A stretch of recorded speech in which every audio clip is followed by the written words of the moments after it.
It doesn't matter. Just keep doing the work. Keep doing the work. If there are story problems you have to solve, stop worrying about what anybody thinks of you or anything like that. Just go solve the story problem. Welcome to the Write It Scared podcast. I'm your host, Stacey Fraser, a formerly repressed creative soul turned fiction writer, story editor, and author accelerator certified fiction book coach. At Write It Scared, we tell the truth about why writing a novel is so hard by acknowledging that most writers grapple with two stories: the one they want to put on the page to the best of their ability, and the often subconscious internal story that prevents them from doing it. This show is designed to help you identify and rewrite the internal narrative holding you back while you discover and write the story you want to tell and learn all the tools to help you do that successfully. Join me each week for a new episode where we'll talk about writing to deepen our understanding of the craft and of ourselves as writers. Writing a novel is an inside job that we do not do alone. Welcome to Write It Scared. I'm glad you're here. Let's dive in. Hi, writer. Welcome back to the Write It Scared podcast. I'm your host, Stacey. Today's a guest episode, and I'm very excited to introduce Susan Sloate, whose writing career spans decades and multiple genres and many, many books. We dig into the truth behind her writing life and the book that took her 3 days to write and the one that took her 30 years. We also talk about the role that music plays in her storytelling and her latest book, Scenes from a Song, and how she navigates doubt and fear and all the messy realities of being a working writer. Susan was endlessly insightful as well as generous, and she has such a great perspective that I think will leave you feeling a whole lot steadier about your own creative path. So I'm so excited for you to hear this one because we laughed a lot. Let me give you Susan's bio, and then we'll jump into our interview. Susan Sloate is the author and co-author of more than 25 books, including Forward to Camelot, a time travel thriller about the JFK assassination that became a number 6 Amazon bestseller and was optioned for film. Her Broadway-inspired novel Stealing Fire became a number 2 Amazon bestseller, and she co-created a new genre with her self-help novel Realizing You. Her latest novel, Scenes from a Song, debuted as a number 1 new release in 2 Amazon categories within 18 hours and held that spot for several weeks. Susan also writes young adult fiction and nonfiction, including the award-winning Ray Charles' Find Another Way and Mysteries Unwrapped, The Secrets of Alcatraz, which led to her appearance on the History Channel's Mystery Quest. She has been a sports writer and a screenwriter, edited the popular Kyle and Corey young adult book series, managed 2 political campaigns, and founded an authors festival to promote student literacy in her hometown outside Charleston, South Carolina. She has appeared in multiple volumes of Who's Who in America and Who's Who in Entertainment, as well as Who's Who among American women. Susan, thank you so much for coming on to the Write It Scared podcast. It is a delight to have you. I can't wait to hear all the amazing stuff that you're going to share with our listeners today. How are you? I am fantastic, Stacey, and I'm thrilled to be here. This is exciting. Anybody who has a podcast called Write It Scared has got to have a sense of humor. So I'm excited about that. Yeah. Maybe gallows humor, but hey, it's fine. For writers, gallows is sometimes the highest form of humor. Really. It's so true. That is so true. So we had a few minutes to chat before I hit record, but for our listeners, would you please share about yourself and your journey to becoming a writer, a prolific writer? Well, thank you very much for that. And thank you for calling me prolific. I tell people I had to do something with my time, but I actually have been writing since I was 7 years old, since I realized that the stories that people were reading to me were stories I could write myself and I could do my own thing. So I started doing that at 7. I started getting paid for it in 1985, which is before most of everybody here was born. So this is back when dinosaurs ruled the earth for sure. I wanted to write books because of all the books that I had read as a child. Books that are written for 7, 8 years old, that's pretty much my speed. That's it, and it makes me happy. I started writing these books when I discovered that there are actually companies in New York that will pay writers to write books on contract. And I started doing that in the late 80s. And over the years, I wrote 17 of them. Okay. And then I started doing what I consider my serious work, which was writing longer, more complex novels, mostly in multiple genres, because why should I stay with one? Why should I be a mystery writer or a romance writer or a history writer when I could be all of those things? Why should I do that? And so that is what I pretty much did. And at this point, the latest book that I have published, which literally is in the last month, is my new novel, Scenes from a Song. And it is my 26th published book. And so there, I Congratulations. think I brought you up to date. That's pretty much it. That is amazing. So you started in Hollywood in the screenwriting world and went into narrative fiction, which was a love for you from the Yes. time you Yes, were yes. small. I just have to ask, so when you first started writing long form fiction, what did you find most challenging about it as compared to screenwriting? There's so much that's challenging about narrative fiction. There really is. And No shit. no, not like I'm telling you anything you don't know, that's for sure. But what's interesting is that the project that I pretty much made the centerpiece of the first thing that I did was one of the most complex novels I've ever written in my life. In fact, it was so complex that I dragged in a friend of mine to be my co-author because there's no way I could finish it alone. And the novel is Forward to Camelot, which is a time travel thriller about the Kennedy assassination, which took literally years of research, which practically took me, if they still have insane asylums, I was pretty close to it because a lot of this had to deal with in the latter parts of the story, dealt with situations where there would be characters split up in different places.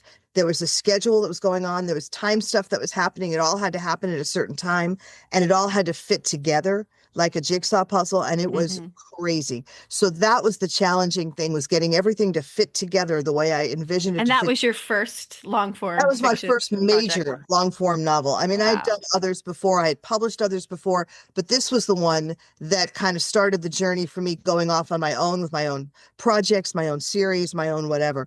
And that is the one right now. I'm still highly proud of it, but it's also one of the books that I'm probably best known for is that Mhm. novel. Oh, People have it read has over. a beautiful, beautiful cover. I mean, Thank it's you. It's a brand definitely new, beautiful cover. I just yes. put it on, so I'm thrilled with it. Thank you. Yeah, so screenwriting to novel writing, I often get writers who come to me and say that they have an idea for a story, and they're like, "But I'm not sure which avenue to pursue. Should I try to write this as a script, and or should I write this as long form fiction? Do you have any advice as to what lends itself better to one avenue or the other?" Well, I'm going to go back to my training with Robert McKee in screenwriting back in the 80s. Robert McKee is internationally known now, but at the time that I knew him, he was just starting to teach his story structure class, which, by the way, is the best story structure class on Yeah, earth. I love He it. now teaches it over 3 days, but the way I took it, it was once a week for 8 weeks. And my God, it was wonderful. It was And wonderful. so are all of his books. I His mean, books are his books fantastic. are But Bob McKee actually would said in his story structure class that you can sort of tell what a story is by a couple of factors. In a book that is, or in a novel, really, it's a lot of it is the character inside his own head. So you can actually hear what he's thinking and see what decisions he's making and then kind of follow him. When you have a play, that is one character in conflict with one or more other characters. So you're seeing their conflict played out on the stage. In a movie, the best ones tend to be characters against nature, things like Jaws and stuff like that, where you can actually see huge storms and terrible creatures and all kinds of other stuff. That is what movies do very, very well. And so when you think about it, obviously it depends on the content of what the people ask you about, but that tends to be the tipping point for a lot of people in terms of the way they actually see what is a novel, what is a play, what is whatever. And in my case, it's somewhat instinctive. Well, let's talk about your latest novel, which Yes. is Scenes from a Song. Scenes from I'd a love, song. yeah, please share what that is about and what inspired you to write it. Well, what inspired me to write it was a YouTube clip of Paul McCartney, which you don't think of necessarily as inspiration, but it was my favorite Beatles song. I was going through a Beatles phase in 2018, so that's what happened. My favorite Beatles song is a very early song, a very early hit of theirs called Please Please Me. Just love it, love it. It doesn't matter when I hear it, just love it. Well, I went hunting for it on the internet and I found a YouTube clip of Paul McCartney closing a concert of his with that song. New arrangement, great, great players, really, really good. Loved it. Well, McCartney was actually filming a lot of the audience for that concert because he was doing a concert film that he was going to put together afterwards. So a lot of the stuff that you see are the reactions of the audience. Okay. So he's playing, they're singing, everything's great. People are singing in the audience. They know every single word. People are dancing. They're having a great time. And there were people toward the end of the song who were crying. I mean, crying. And I thought, wow, that's amazing. Why would an upbeat song make them cry? And I realized because it brings them back to a time in their lives that's important. At that time, I was doing NaNoWriMo every November, National Novel Writing Month, which is the insane marathon to write 50,000 words of an original novel in 30 days, okay? Which is enormous fun. It's incredibly stressful. You eat a lot of chocolate and you pray your way through it. And don't forget to stretch your hip flexors. Oh, thank you for that. Thank you. Yes. My chiropractor thanks you. Anyway, the thing is that I decided I wanted to do a story about a band and a song and about a song that would move people so much that you would get that same kind of reaction, the tears and all that kind of thing. So I started writing it for NaNoWriMo, and I actually did finish that November with 50,000 words. I finished the entire draft before the end of 2018, like 6 hours before the end of 2018, but 2018 nonetheless. And I pretty much put it away. I didn't know what to do with it. The interesting thing about it is that the story is about a 1960s band. It's about a young man named Jimmy who has just gone through a tragedy. His father, who's a firefighter on Long Island in New York, was killed in a house fire, and his family's life has been totally upturned. So when you meet him, he's living in a horrible place in the Bronx where this is the only thing his mother can afford because they had a problem with the father's life insurance. And she's had to go to work, and his life has been upended. He's in a new school. He's with new people. He hates everything about it. He's miserable, and he misses his dad horribly. And so the story begins with the first notes of a song floating into his head because he loves music.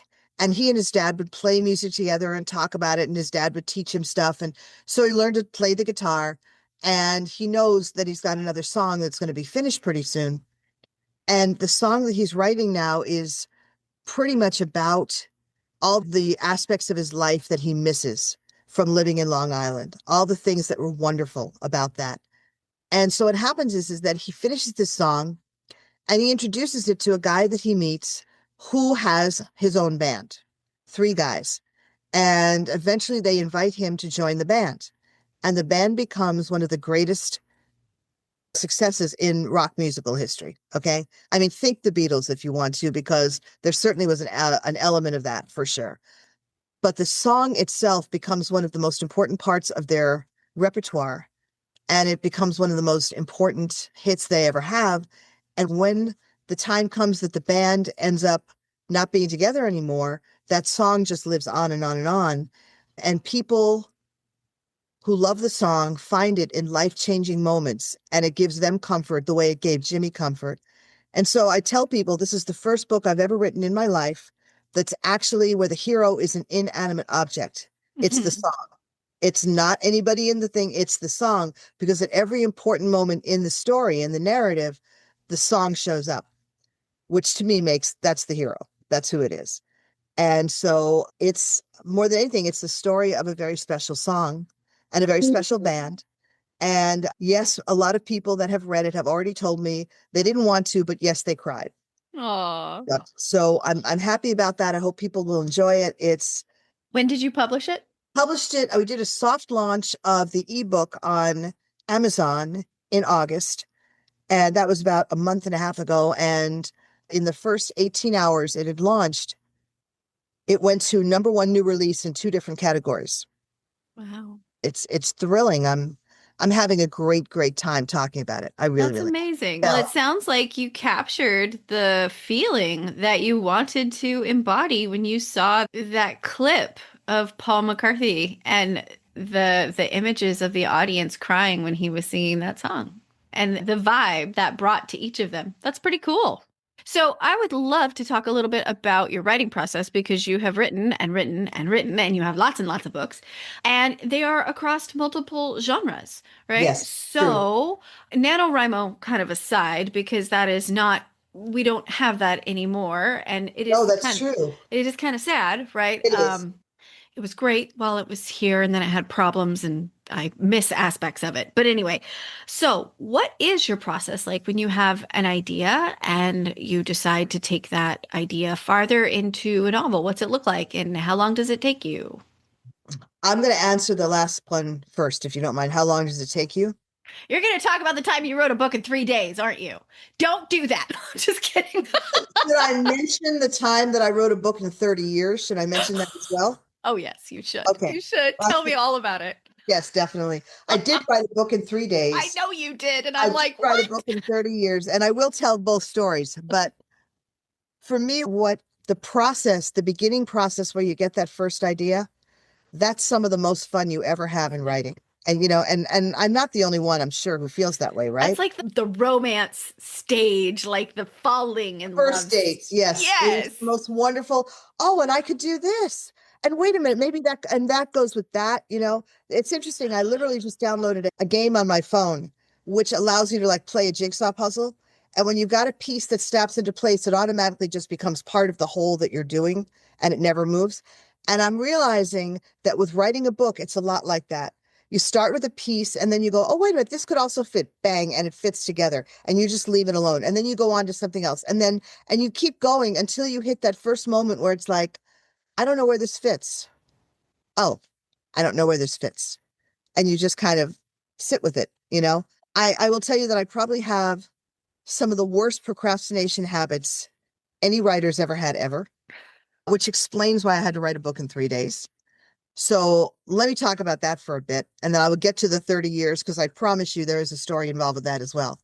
Back in the days when I was writing under contract, the thing I was most worried about was the phrase breach of contract. Because when someone said, you're going to turn in the book on this date, I would agree to it, and then I would sign the contract, right? And then I didn't even want to think about what would happen if I didn't turn it in. So I was writing a series of 3 books for a girls' book series based on a board game called Girl Talk. And I had written like for 2 previous books using this character, Samantha, as the main character. And I was dealing pretty well with her issues. She's a preteen. She's sort of very drama oriented. She reads her astrological prediction every day. She's sort of very drama queen kind of thing. And I knew, being that kind of person myself, I was like, okay, I can deal with this. I know how to write this. And then for the 3rd book in the series that they wanted me to write, they gave me a weird assignment. They said, she's going to be raising a calf for the 4-H fair. And we want you to write a book about that. And I had no idea how to do that. I mean, just none. And I knew what the 4-H fair was, and I knew that it dealt with a lot of agricultural stuff, and that it dealt with clubs around the country for kids who were raised in environments that were agricultural. I understood that. But, as far as actually understanding what goes on a farm with raising animals and dealing with them, that was something I didn't know how to do. No idea. I mean, I was a suburban girl, been raised in the suburbs. The closest I ever got to a pet was, a goldfish, a dog, something like that. That was pretty much it. That's it. And so that whole process was difficult for me. And then not just the idea of raising an animal, but training them for a fair, training them to do things, that was too much. So I said to myself, this is the 90s. I said, I'm going to go to the library and I'm going to get a librarian to help me find out how to do this, right? And then I'll write it and it'll be fine. And I kept putting it off and putting it off and putting it off. And I finally got to the point where it was the final weekend before I was supposed to turn this in. And back in those days, because I was living outside of New York City and my editor was in New York, my agreement with her had been to personally deliver the manuscript to her, take a train into the city, deliver the manuscript to her, and then we could chat for a little bit and then I would, leave. So I'm expected to deliver this manuscript at like 11 o'clock in the morning on Monday morning, and it's Friday. And I haven't written a word, and I'm panicked, and I don't know what to do. And I finally said, okay, you haven't got time to go to the library. You're going to just make it up because you don't have any idea how this works. And you have to turn in something, or there's going to be breach of contract, and that's scary. So you're going to do that. So what I did was I decided that Samantha, being, a theatrical kind of a girl, also does not know how to train an animal for the 4-H fair, which was the first really important thing I learned. And I realized, okay, if she doesn't know how to do it, then she's going to make it up too, because she doesn't know what to do and she's got a deadline. So it's like, I'm feeling kind of akin to Samantha right now. I'm feeling very good about this because we have the same problem, don't we? So she decides she's going to teach this calf how to do the things that the calf has to do in the 4-H competition by singing songs to him. And so each song would represent a certain thing that the calf had to do. So if the calf had to walk or do whatever, she would sing in a Beatles song. And if the calf had to do this, that, or the other thing, she would sing in a Petula Clark song, right? So she's going around teaching this calf, singing away, and the calf is doing exactly what she wants and ends up placing in the competition, and it all turns out wonderfully. I finished the manuscript without even having time to proof it, spell it, nothing. I finished the manuscript and printed it out. Remember the days of the printers, guys? That was such a long time ago. I printed it out and had it ready to go half an hour before I got on the train to go to New York on Monday morning. Yeah. Skin of the teeth. Yep. Now, here's what's really funny about the whole thing. I turned it in, no problem. Everything was great. And a couple of weeks later, I get a call from the editor. And by the way, I did not tell the editor what had happened. Okay. There was no point in the editor knowing that I was so panicked, because all writers are panicked and we're all crazy anyway, right? William Goldman's totally right that all writers are crazy, even the normal ones are weird. So we're just going to leave that alone. Anyway, I get a call from her about 2 weeks later.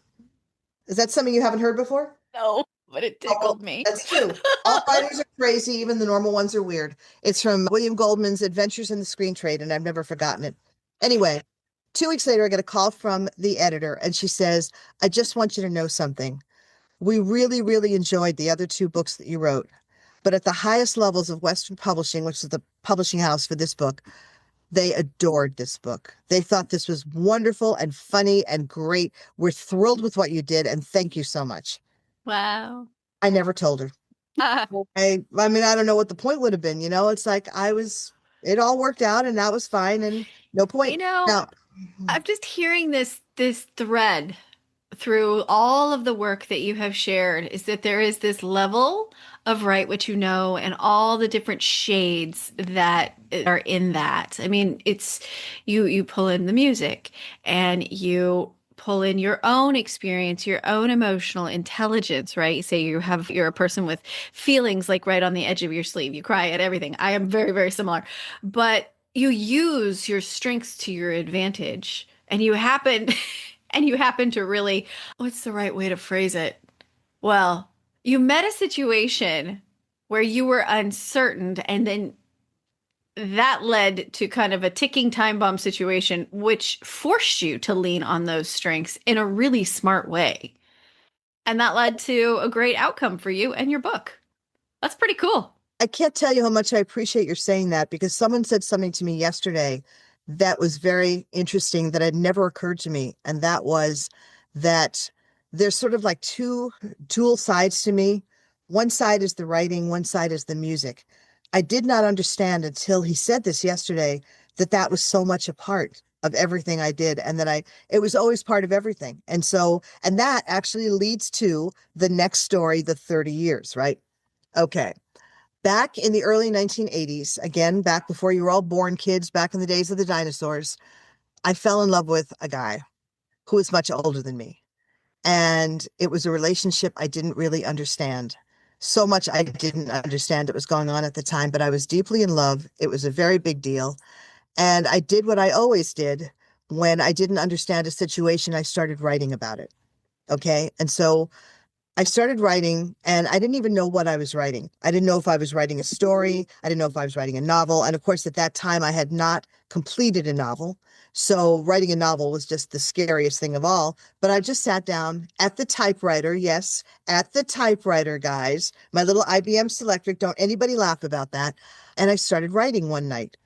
I was, 26 at this point. And I would write. I did something then that I'm actually very sort of proud of because it's something I can do now that's very helpful. And that is you write where you feel you can write. Oh, I think I know what I'm doing in this scene, so I'm going to write this scene. And then, you do something that's maybe a year later and you write something in that scene because you know what is coming up there. Now, I actually did this.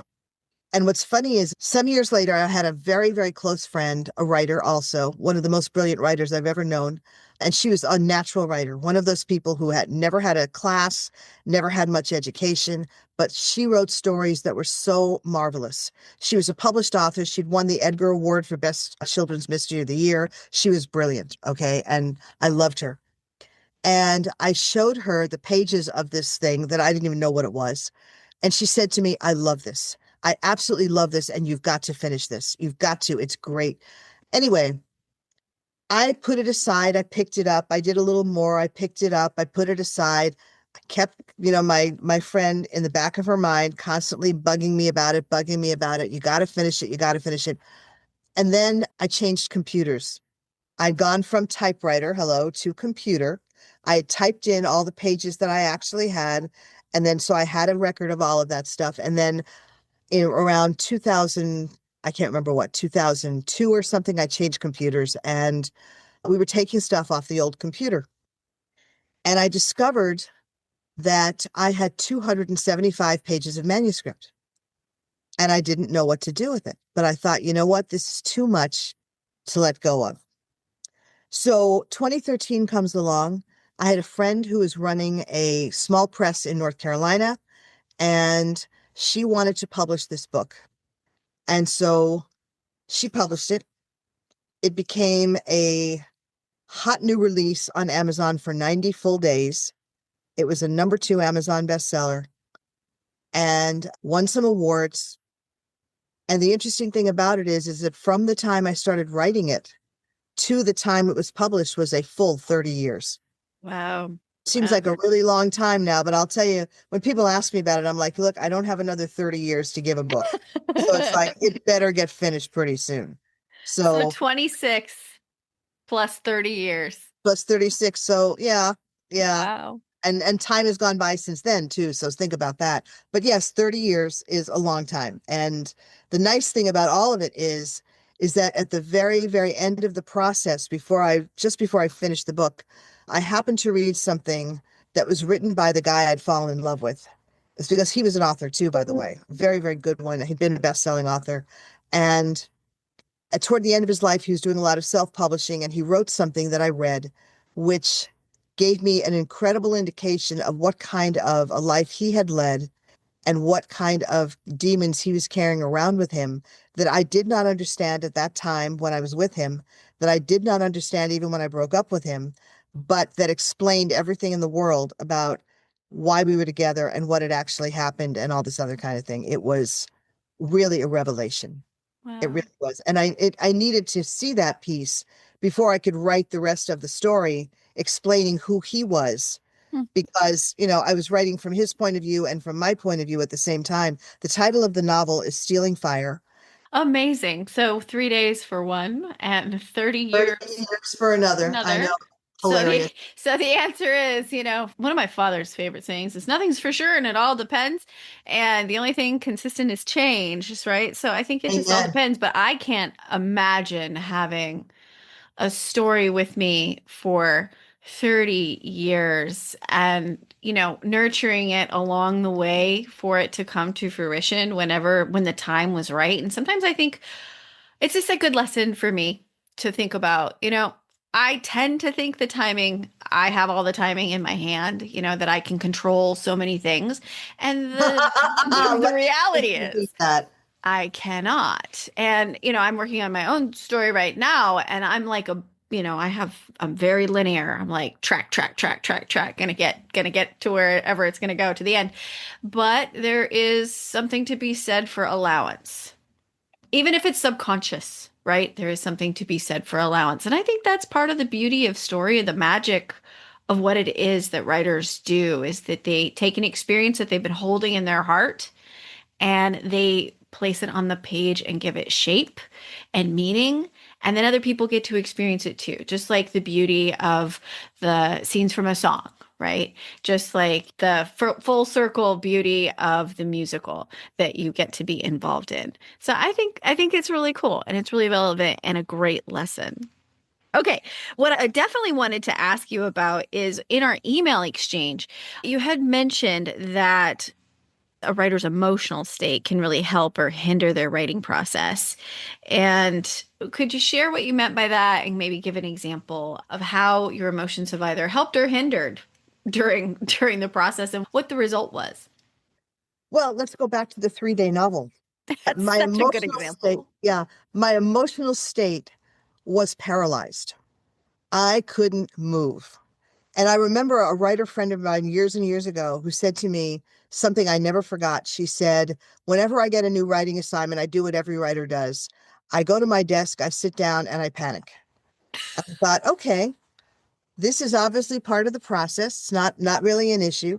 The interesting thing for me is that I think the best emotional state for me to start a new work in is sort of a neutral one.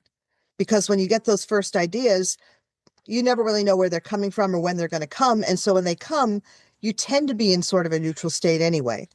I mean, you don't tend to get fabulous ideas when you're in a state of paralyzing panic, and you don't get wonderful ideas when you're in a state of just exhaustion or when you're in pain or when you're in some sort of a terrible emotional place. You tend to get those ideas when you just allow your mind to sit quiet, you know. And so the point is that the more neutral I can be about how I'm feeling, the easier it is for me to actually sit down at my desk and write. I mean, self-flagellation doesn't work. I've tried everything. I've tried bribing myself. I've tried lying to myself. I've tried threatening myself. I don't respond very well to any of that stuff. And I don't believe the person holding the whip either because I know her pretty well. It's not going to hit. Oh. So that being the case, you really have to find ways to give yourself that space to write. So you've written so much, you've been incredibly, successful. Do you ever have doubts? Do you ever struggle with imposter syndrome? Do you ever sit there and go, "Oh my God, what did I just write?" I have those moments where I say to myself, maybe writing isn't the career path for me, seriously. Yeah, I've written some books, that's true, but maybe honestly, I'd be better off being a welder. Maybe I should do that. I should think about that. I mean, I could go to school, I could learn welding at night and everything would be great. And I certainly struggled with that before. I will tell you that one thing that helped a lot, and this is probably a lot of your audience is going to hate me for saying this, but I'm trying to be candid here. What helped me a lot was when I finished and published Forward to Camelot, because that was an enormous project that was very difficult to do. And when I realized that we actually had finished it successfully, that we had said what we wanted to say in the book, that was just an enormous confidence booster. Realizing I'd finished this very long piece of work that required so much diligence and so much fitting and changing and all the things that you do in a project like that. That was just huge in terms of my being able to do it. But every new project you have your doubts about. You're always worried, am I saying what I want to say? Is it turning out well? Are the characters making any sense? Does any of this matter? Does anybody care? Is anybody ever going to read this after I die? And I've sort of reconciled myself to the idea that if nobody reads it after I die, it sort of doesn't matter because at least for me, I did it. I did it and I know I did it. And I would love for it to live after I die, and that would be great. But the point is I still did it. And I feel good about having done that. So, as far as feeling like an imposter, I've felt that way for most of my life, to be honest with you. And I I don't know whether you've had the experience of meeting someone who has achieved so much that it's impossible to believe that they could have imposter syndrome. But, if you ever met someone who is, legitimately famous in the sense of like, a Brad Pitt or somebody like that. And if they say to you, I can't believe that anyone's paying me to do this, and I can't believe that I think I can do this, you'd have that moment of being rocked back and going, wait a minute, wait a minute. You've done this many movies, you've done this, you've done that, you've done this, and you still think you can't do it. There's a weird disconnect there with all of that. And so I have not run to a therapist to find out why I feel the way I feel, but I keep telling myself, at some point it doesn't matter. It doesn't matter. Just keep doing the work. Keep doing the work. If there are story problems you have to solve, stop worrying about what anybody thinks of you or anything like that. Just go solve the story problem. I wish I had a microphone. I would drop it for you right now. Oh, I do actually, but I better Well, not because it will be really bad for our audio. this is But true. Why? that was beautiful. Thank That you. was one of the most beautiful things I've ever heard. And I just think that, God, I think you're right. It's like, I don't think that stuff ever goes away. Doesn't matter who you are. I mean, if you didn't have an aspect of it, let's take our Brad Pitt. If Brad Pitt didn't have an aspect of worrying of whether or not they could pull this off, I think that would be dehumanizing, make them a bit of a narcissist, maybe, or maybe the way to look at it is like if we have that component of doubt, whatever it looks like, that's the way it's supposed to be. But the key is to dig into what makes you move past it and lean into that. And it sounds like you've done that for yourself. And, you coming in on and sharing that story here is going to inspire a lot of other people to do the same. So I thank you. I think that's amazing. Well, thank you. If it inspires anyone, if anything I say inspires anyone, then I'm thrilled. I really, really am. You get to a point where it matters what you can pour into someone else, and whether you can help them and whether you can show them some of the stuff so that it stops them from making the mistakes that you made. I feel like saying to people, don't make my mistakes, make new mistakes. Please go make new mistakes. Because I've already done the old mistake stuff, so I don't think you really need any help in that direction, really. All right. Well, before we wrap up, what's the best piece of writing advice or creative advice that you've ever received? Maybe the best piece of life advice I ever got, and it probably applies to writing as well, because there's always an element of fear whenever you sit down and you face something you don't know how to do. So the best advice I ever got in my life from anyone was someone who said to me many years ago, there's nothing to be afraid of. And he is so completely right, not just in life, but in writing. There's nothing to be afraid of. There is a solution. If you came up with a problem, there's a solution. Also, by the way, Bob McKee said something that stuck with me that I think is amazing. He said I believe in the course of the workshop I took with him for 2 years, he said, when you have the first idea for a story, be aware that it's already finished in your head. And your only job is just to dig it out. Oh, Which I think is brilliant. It's suddenly something about the idea that it's already done and you don't have to worry about it because you've already just gotten the idea for it, but you're going to get it. Stephen King said exactly the same thing in his book on writing. It's just a matter of mining what you actually have in there. Just get your pickaxe and dig it right out. It's pretty. I love So that. that was enormously helpful to me. Definitely. Yeah, I can see that. Yeah. Yeah, and I love what you said about fear. I've always liked that. Have you ever heard the acronym? It's fear stands for false expectations appearing Hearing real. real, right? Agreed. So it's the No, thing you're totally. afraid of is the expectation, the thing you think is going to happen, but you don't have a crystal ball, right? Oh, So, and this is absolutely true. The other thing also is for me is that at this point I can now say to myself, if I don't know how to do this, I figured out how to do other things before. I figured out how to save a president. So as far as I'm concerned, I can do this. you can do anything. You can do Yeah. anything. All right. And last question, and then please share where listeners can find you. But last question is, what is the wish that you would like to impart to your fellow writers out there? What would you like them to hold on to, believe in, and hope for themselves? I think the last thing that I said, that the story's already finished in your head when you have it, that that there's nothing to be afraid of in getting a pickaxe and just starting to chisel away at what you think you can do, and that not to worry about going down the false lane, because you can find the right lane eventually, and you almost certainly will. Just stay with it. It can feel so hard. It can feel so hopeless, but it's not. And there's nothing about the writing process that you cannot learn, and that I hope people will learn. The spelling, the grammar, all those silly things that Stephen King says it's really important to have in your toolbox, but you should have them.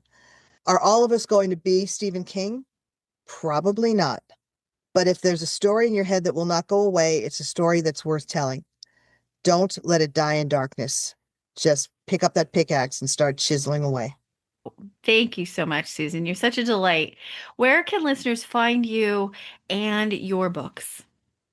The best place to find me is at my website, which is www.susansloate.com, which is SUSANSLOATE.com, which I think you're probably going to link in the Absolutely. book description. Okay. And then my books are available on Amazon. If you go to Amazon and just type in my name, Susan Sloate, you will find all of my books there, and that's helpful. You'll also be able to be taken to my Author Central page, which will list everything that's there. I'm on Goodreads. I'm on Amazon. I'm on X. I'm on Facebook. I'm a little bit on Instagram, but again, all on the same thing under Susan Sloate. I'm not hard to find, basically. Awesome. I will make sure to put all of those links into the show notes. Thank you again for your time today, for coming on and sharing your experience and your wisdom and your hope for the rest of us. It was a delight. I've had the greatest time. It's been a pleasure. Love it. Would love to come back. Thank you so much, Stacy. Thank you for listening to the Write It Scared podcast. If you enjoyed today's show, please make sure to hit the follow button so you never miss an episode. And please leave a review. Reviews help other writers like you find the voices and messages they need to hear to continue to write their stories. Let's lift each other up. Remember, you can be scared and still be unstoppable. I'll see you next week.